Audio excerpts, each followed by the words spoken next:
it's a painful thought, and I think that it's the reason for the male loneliness epidemic, as well as just why people are lonely in general, is I think people are so afraid of hurting somebody, as well as so afraid of being vulnerable to get hurt, that they don't ever show their authentic self to people. And even when they show up to people as friends, and you surround yourself around all these people that you say are your acquaintances and your friends, but people say all the time that have those, I feel like nobody ever sees me. I feel like nobody ever understands me. And I think it's because people aren't willing to be vulnerable with one another as well as with themselves. And I think especially men are so afraid, and we're never taught to be comfortable with shame and understanding that guilt and shame are emotions that are a necessity to feel if you are going to allow yourself to get close to somebody. And it's you have to accept the fact that you may hurt somebody, and you're guaranteed to hurt at least one person for the rest of your life if you're going to be with them. It is impossible to be ultimately vulnerable, authentic with anybody and not hurt somebody, or at least get yourself hurt. And I feel like there's such this fear of rejection, there's this fear of just being hurt. And then for me personally, it's this feeling of shame. There's no worse emotion on this planet than shame. And it's that feeling of guilt, but then you switch guilt to being who you are as a person, and that is what you are. Your mistake is who you are. That's what shame is.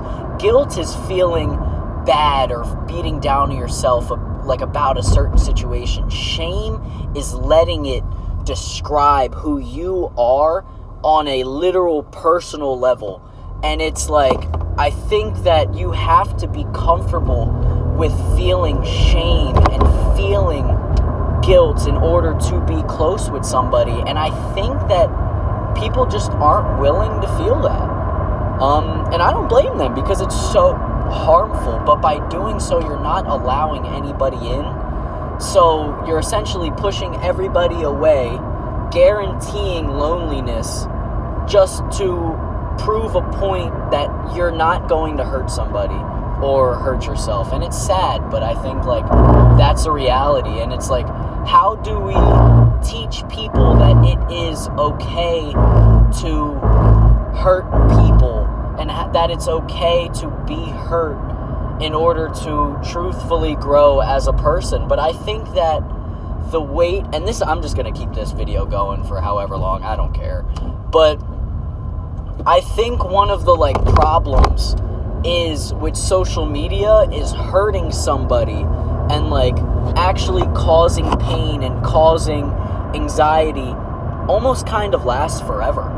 So if you hurt somebody, you would just, and I'm not talking physical, I'm talking you would mentally hurt them, and it would just be over. There's no sort of proof, there's no this, there's no that. But I think the fear of shame and the fear of guilt is it's not just you that has to deal with those emotions. If what you did gets videoed, if what you did gets recorded or photoed, it lasts forever. And it's you almost feel that you can't make a mistake, because people will beat down on you for the mistakes that you make for the rest of your life, because they last on the internet for the rest of your life. And I think that that's one of the fears that lasts within life. And it's just how do we make people feel comfortable with that? Because even saying that out loud, it's nobody wants to do it, especially if you know that it can last forever. So I don't have an answer. I honestly, my answer is, well, if I make a mistake and I fuck up, then it lasts on the internet forever. At least I tried. Big deal. Yeah, I fucked up, but it's just it's a shame, and it's sad.